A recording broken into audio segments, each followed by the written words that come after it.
ఏపీలో ఎన్నికలు సమీపిస్తున్న తరుణంలో టీడీపీ జనసేన పార్టీలో అసమ్మతి తారాస్థాయికి చేరుతోంది. సీటు కోసం ఆశించి భంగపడిన నేతలంతా కూడా ఆయా పార్టీలపై తీవ్ర స్థాయిలో విమర్శలు గుప్పిస్తున్నారు. జనసేనలో మహిళలకు విలువ లేదని ఆ పార్టీ రాష్ట్ర కార్యదర్శి పోసపల్లి సరోజ ఆరోపిస్తుండగా తనకి సీటు ఇవ్వకుండా ఎక్కడి నుంచో వచ్చిన వారికి సీటు ఇవ్వటం ఏంటని టీడీపీ మాజీ ఎమ్మెల్యే సుగుణమ్మ కన్నీరు పెట్టుకున్నారు. ఇరు పార్టీల్లో కూడా మహిళా నేతలు మనస్తాపానికి గురై సంచలన వ్యాఖ్యలు చేయటం ఇప్పుడు హాట్ టాపిక్ గా మారింది. అయినా నేను ఓడిపోలేదు. అప్పుడు కూడా అంతకాలంలో కూడా నేను ఓడిపోలేదు. 13 రౌండ్లలో కూడా నేను 3000 మెజార్టీతో నేను నిలిచాను. అది తెలిసిన విషయమే. ప్రభుత్వాలు వచ్చినప్పుడు 1972లో నాకు డాక్టర్ వెంకటరమణ గారితో మ్యారేజ్ జరిగింది. ఇక్కడే తిరుపతి నగరంలోనే, తిరుచానూరులోనే. తర్వాత ఆయన ఒక లీడర్గా ఉంటూ ఉద్యమాలు చేస్తూ ఈవెన్ హిందీ మూమెంట్లో కూడా పెద్ద ఉద్యమం చేసినటువంటి సేవ చేయాలి, ఉద్యమాలు చేయాలి అనే ఒక నేపథ్యం కలిగినటువంటి వెంకటరమణ గారు 1978లో తిరుపతి కాంగ్రెస్ నగర అధ్యక్షుడిగా ఆయన పదవి చేపట్టడం జరిగింది. ఆనాటి నుంచి ఈనాటి వరకు కూడా మరి మా ఫ్యామిలీ ఒక రాజకీయ ఫ్యామిలీగానే కొనసాగుతూ ప్రజలకి, తిరుపతి నగర ప్రజలకి, మరి తిరుపతి నగర అభివృద్ధికి ఎంతో కృషి చేసినటువంటి వ్యక్తి డాక్టర్ వెంకటరమణ గారు.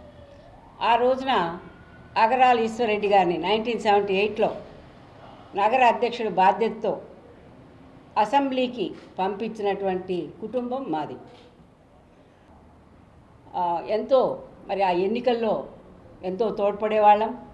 ఈ తిరుపతి నగరంలో విజయడంకా మోగించడానికి ఎంతో శ్రమించేవారు. అటువంటి నేపథ్యంలో మరి 1999లో మన రామిరెడ్డి గారు చనిపోయిన తర్వాత మా కుటుంబానికి ఎమ్మెల్యేగా నిలబడే అవకాశం కాంగ్రెస్ పార్టీలో రావడం జరిగింది. తర్వాత మరి మీకు అందరికీ తెలుసు, రాజకీయం అనేది ఒక చదరంగం లాంటిది. మరి దాంట్లో ఎవరో ఒకరు గెలవాలి, ఎవరో ఒకరు ఓడిపోవాలి అనేది సహజం. కాబట్టి మరి ఆనాడు ఉన్నటువంటి పరిస్థితుల్లో 1999లో ఓటమిని చవిచూసాం. 2004లో మళ్ళా టికెట్ వచ్చి అఖండ మెజారిటీతో, ఆనాడు కూడా 45,000 మెజారిటీతో మరి విజయం సాధించి జెండా ఎగరవేయడం జరిగింది. ఆనాటి నుంచి ఇప్పటి వరకు కూడా ఆయన వైస్ చైర్మన్గా ఉన్నప్పుడు కానివ్వండి, మరి రామిరెడ్డి గారు చైర్మన్గా ఉన్నప్పుడు కానివ్వండి, ఎమ్మెల్యేగా ఉన్నప్పుడు కూడా కానివ్వండి, అధికారం మా ఇంట్లోనే ఉండేది. అంటే ఈయన పని చేసేవారు. ఎప్పుడు కూడా మా ఇంటికి తలుపులు ఉండవు. ఎవరైనా poorest of the poor can come here. Janasena అనేది ఒక రెసిడెన్షియల్ కాలేజీ లాంటిదని, దానిని ఒక కార్పొరేట్ ఆఫీసులా నడుపుతున్నారని విమర్శించారు. ఈ మేరకు పార్టీ రాష్ట్ర కార్యదర్శి పదవికి రాజీనామా చేశారు. పవన్ కళ్యాణ్ చుట్టూ కాపు కొఠారి ఒకటి ఉందని, నాదెండ్ల మనోహర్ తెలుగుదేశం కొవ్వొట్టని ఫైర్ అయ్యారు. ఇక పార్టీ కోసం ఎప్పటి నుంచో పనిచేస్తున్న వారిని కాదని, కొత్తగా వచ్చిన వారికి సీట్లు కట్టబెట్టడం ఏంటని మండిపడ్డారు. నేను ఒక్కటే ప్రశ్నిస్తున్నాను, నాదెండ్ల మనోహర్ గారు పార్టీని ఏం చేయాలనుకుంటున్నారు? ఆయన ఒక కోవట్, ఆయన ఒక కోవట్, తెలుగుదేశం పార్టీ నుంచి వచ్చిన కోవట్ నాదెండ్ల మనోహర్ గారు.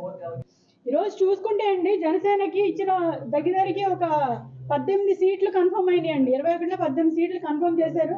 అందులో 9 మంది కాపులు ఉన్నారు. 18 సీట్లు 9 మంది కాపులు ఉన్నారు. 3 బీసీలకు ఇచ్చారు.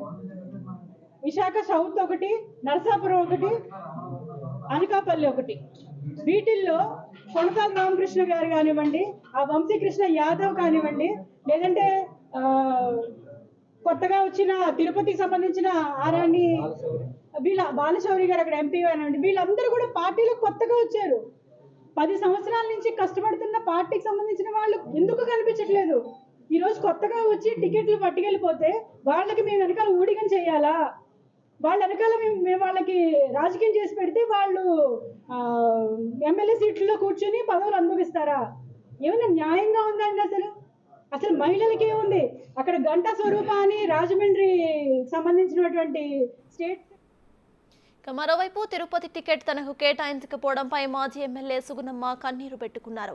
తనకు టికెట్ రాకున్నా ఎక్కడి నుంచో వచ్చిన వైసీపీ నేతలకు కూటమి నుంచి టికెట్ ఇవ్వటం ఏమిటని అసహనం వ్యక్తం చేశారు ఆమె. సీటు కేటాయింపుపై అధిష్టానం మరోసారి పునరాలోచించాలని అధినేతలకు సూచించారు.